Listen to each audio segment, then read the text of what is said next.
Maaf saya punya.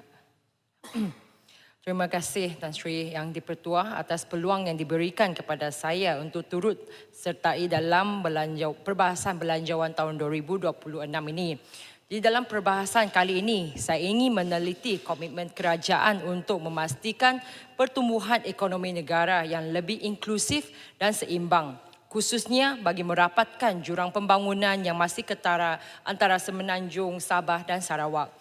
Pelaksanaan dasar dan rancangan pembangunan juga mesti dilakukan dengan cekap dan berkesan, memandangkan Sabah mempunyai keadaan muka bumi yang mencabar, komuniti luar bandar yang terpencil serta infrastruktur asas yang telah lama ketinggalan. Jadi Tan Sri Yang di-Pertua, saya menyambut baik pengumuman belanjawan 2026 yang memperuntukkan 6.9 bilion sebagai bajet pembangunan terbesar pernah diberikan kepada Sabah serta geran khas 600 juta untuk wilayah Sabah. Ini adalah langkah yang positif dan amat dialu-alukan. Namun begitu, saya ingin menegaskan bahawa kedua-dua kerajaan persekutuan dan negeri mesti memastikan peruntukan besar ini disalurkan secara berkesan untuk menangani masalah sebenar rakyat Sabah. Kita tidak boleh terus terjebak dalam kecenderungan menyalurkan dana kepada projek bersifat kosmetik ataupun berimej semata-mata yang tidak membawa manfaat langsung kepada rakyat biasa. Keutamaan ini mesti diberikan kepada projek infrastruktur kritikal seperti bekalan air, tenaga, jalan luar bandar, kesihatan dan pendidikan yang benar-benar menyentuh kehidupan seharian rakyat. Jadi rakyat kini tidak lagi menilai pada janji tetapi pada hasil yang mereka dapat rasai setiap hari. Jadi saya juga mohon Kementerian Kewangan untuk memberikan kami apakah yang dengan peruntukan 6.9 bilion, apakah yang termasuk dan berapakah yang kawasan sandakan dapat. Jadi bekalan tenaga dan air, isu keselamatan negara. Tan Sri Yang di-Pertua, saya sendiri mengalami gangguan elektrik selama 15 jam dan gangguan air selama 3 ke 7 hari apabila bencana alam melanda Sabah pada 13 September lalu. Hujan lebat berterusan di pantai barat telah mencetuskan tanah runtuh di Kolapis, Penampang yang menyumbangkan sebuah menara penghantaran voltage tinggi, memutuskan talian grid elektrik timur barat Sabah. Jadi lebih daripada 1.5 juta penduduk dari Sandakan hingga Tawau terkesan serta-merta. Kejadian ini membuktikan bahawa jurang infrastruktur tenaga dan air di Sabah kini telah menjadi satu isu keselamatan negara. Jadi saya memuji Yang Amat Berhormat Perdana Menteri atas peruntukan 765 juta bagi projek Southern Link Transmission Line yang telah sekian lama tertangguh. Jadi projek ini boleh dikatakan penting untuk meningkatkan kestabilan sistem grid elektrik Sabah dan mengurangkan risiko gangguan berskala besar. Namun begitu, projek Southern Link sahaja ini tidak mencukupi. Ketidakseimbangan besar dalam sistem penjanaan tenaga masih wujud di mana pantai timur terlalu bergantung kepada bekalan elektrik dari pantai barat. Apabila satu menara tumbang, mampu melumpuhkan separuh negeri ini. Jadi itu adalah amaran yang jelas bahawa sistem tenaga Sabah berada pada tahap yang sangat kritikal. Oleh itu, saya juga menggesa kerajaan untuk membina sebuah loji jana kuasa berkapasiti sekurang-kurangnya 300 megawatt di pantai timur Sabah dengan segera bagi menjamin keselamatan dan kelestarian bekalan elektrik negeri ini.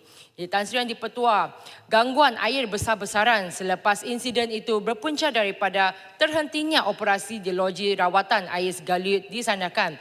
Jika bekalan tenaga kita stabil dan terjamin, separuh daripada masalah air di Sabah akan selesai secara automatik. Jadi saya menyambut baik peruntukan 1 bilion bagi menaik taraf sistem bekalan air di Sabah. Namun persoalannya, berapa banyakkah dari jumlah ini akan disalurkan ke Sandakan? Loji rawatan air Galiut yang dibina pada tahun 2009 dengan kapasiti 125 juta liter sehari kini telah tidak lagi mencukupi menampung pertumbuhan pesat penduduk. Tambahan pula, insiden air masin 2 tahun lalu telah merosakkan banyak paip utama dan menyebabkan tekanan air yang rendah dan kerap. Jadi saya menyeru kepada Yang Amat Berhormat Perdana Menteri dan Kementerian Petra agar mempercepatkan pelaksanaan projek Segaliut Fasa 2 serta program penggantian paip yang lama di Sandakan sebagai satu keutamaan tertinggi menaik taraf sistem bekalan air di Sabah. Jadi seterusnya adalah berkenaan dengan pengangkutan dan masah untuk bandar sekunder. Selama ini pembangunan pengangkutan tertumpu di ibu kota dan juga bandar-bandar utama.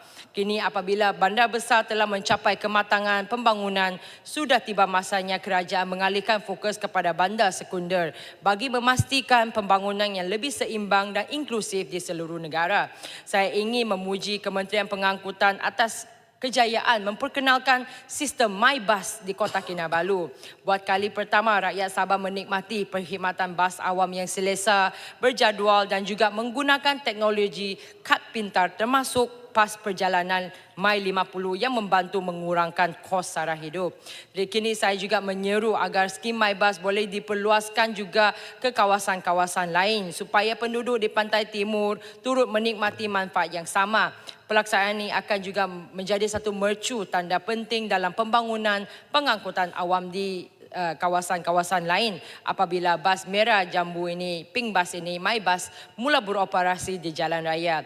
Saya berterima kasih kepada Yang Berhormat Menteri Pengangkutan atas pengumuman untuk menambah 2 jambatan udara Aerobridge di lapangan terbang Sandakan. Langkah yang sangat tepat pada masanya. Namun itu, selain penumpang, aspek kargo udara juga adalah sangat penting. Saya juga menggesar agar sistem elektronik Pre-Alert Manifest EPAM dilaksanakan di lapangan terbang sekunder seperti Sandakan bagi memudahkan pergerakan barangan khususnya produk e-dagang.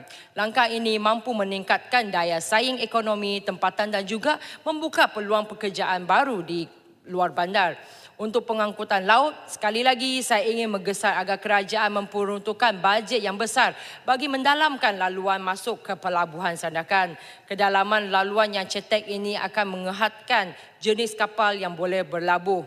Apabila laluan ini didalamkan, kapal berkapasiti besar akan dapat masuk. Seterusnya menjadikan Sandakan sebagai satu hub transshipment yang strategik bagi rantau BIM niaga dan juga mengukuhkan kedudukan maritim Malaysia di Selat Makassar. Jadi untuk seterusnya adalah berkenaan dengan pelancongan promosi mesti seiring dengan juga infrastruktur. Ya, Tan Sri Yang di-Pertua, Sandakan telah lama dikenali sebagai gateway to Borneo's wildlife, malah ditampilkan dalam siri dokumentari National Geographic dan juga Discovery Channel.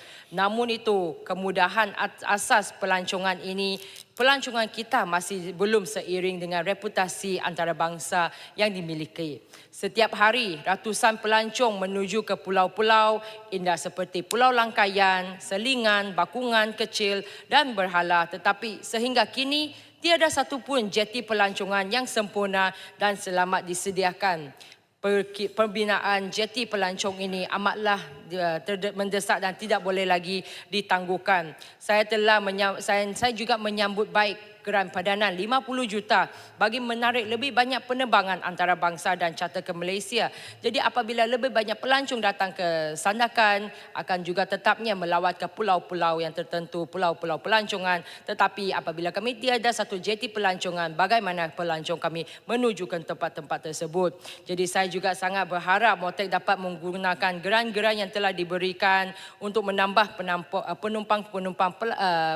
penerbangan ke Sandakan dan juga supaya kami boleh merealisasikan penerbangan terus Sandakan Singapura ataupun Sandakan Johor, Sandakan Penang yang telah lama dirancang dan kalau boleh Sandakan Hong Kong dan Sandakan ke China juga.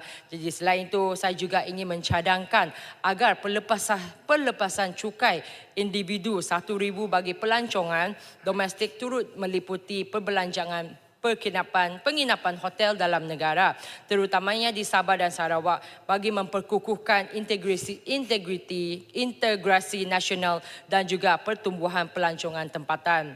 Jadi Tan Sri di-Pertua seterusnya berkenaan dengan kesihatan, naik taraf Hospital Duchess of Kent Sandakan. Jadi pada tahun 2022, Kementerian Kesihatan telah mengumumkan rancangan menaik taraf Hospital Duchess of Kent HDOC di Sandakan untuk menjadi satu Hospital Major Pakau Sabah sama seperti Hospital Queen Elizabeth di Kota Kinabalu dengan peningkatan perkhidmatan pakar daripada 18 ke 49 bidang kepakaran. Saya ingin bertanya kepada Yang Berhormat Menteri Kesihatan, jadi apakah status yang terkini atau kerja-kerja atau program menaik taraf HDOK ini? Adakah tempoh masa telah ditetapkan untuk pelaksanaannya secara berperingkat? Pada masa ini, HDOK juga masih berdepan dengan masalah kesesakan yang teruk, kekurangan pakar dan juga peralatan perubatan termasuk ketiadaan rawatan mata menyebabkan pesakit dari Sandakan perlu terbang ke Kota Kinabalu setiap bulan untuk rawatan. Jadi ini bukan sahaja membebankan dari segi kewangan tetapi juga emosi bagi pesakit-pesakit dan juga keluarga mereka. Menaik taraf HDOK bukan hanya satu soal infrastruktur tetapi juga soal maruah dan juga hak rakyat Pantai Timur Sabah untuk mendapatkan rawatan berkualiti di tanah sendiri. Jadi sekali lagi saya juga ingin mengingatkan Kementerian Kesihatan bahawa Hospital Duchess of Kent bukan hanya tertumpu untuk rakyat atau Parlimen Sandakan juga, tetapi dari Kinabatangan, Biluran, kesemuanya dihantar ke Hospital Duchess of Kent. Jadi ini memang adalah salah satu projek yang tidak boleh ditangguhkan lagi. Walaupun pengumuman telah dijalankan pada tahun 2022 tetapi sehingga kini belum lagi ada nampaknya dari fizikal dari mata kami belum lagi ada apa-apa yang sedang berlaku dengan penaik tarafan. Kemungkinan masih tersekat dengan dokumentasi ataupun dengan BQ-BQ yang tertentu. Kami berharap Kementerian Kesihatan boleh memberikan satu update kepada semua rakyat supaya kami ini akan dinampakkan kerajaan Madani memang menetapkan janji yang diberikan. Jadi sebagai penutup, Tan Sri Yang di-Pertua, peruntukan yang besar adalah tidak mencukupi untuk membawa perubahan. Yang lebih penting ialah kecekapan pelaksanaan dan tadbir urus yang telus. Untuk Sabah, benar-benar ke hadapan kita mesti memastikan setiap ringgit yang diperuntukkan memberi kesan langsung kepada rakyat di lapangan, bukan sekadar angka di atas kertas.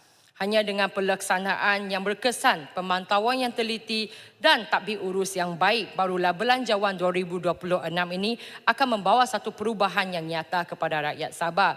Jadi seringkali saya juga akan bertanya kepada Kementerian Kewangan, berapakah peratusan peruntukan yang telah digunakan yang telah dibelanjakan oleh negeri Sabah pada dekat-dekat dengan akhir tahun. Seringkali saya dijawab 50% ataupun 60%, dan apabila saya juga tanya kerajaan negeri akan dijawab terlalu banyak SOP dan juga banyak yang tidak kes-kes yang tertentu, masalah-masalah yang tertentu dan menyebabkan projek-projek yang betul-betul kami perlukan tidak dapat dilaksanakan dan oleh itu peruntukan pun tidak dapat dibelanjakan. Jadi saya juga menyeru kerjasama antara Kerajaan Negeri Sabah dan Kerajaan Persekutuan untuk lebih erat untuk melaksanakan projek-projek yang betul-betul akan membawa manfaat kepada rakyat Sabah. Dan saya jadi Tan Sri Yang di-Pertua, sila izinkan saya baca satu pantun sebagai satu penutup. Jadi indah mentari di ufuk Sandakan, ombak berhala menyapa mesra, demi rakyat bina kemajuan, Sandakan maju, Sabah sejahtera. Sekian dan terima kasih. Baik, terima kasih Sarakan.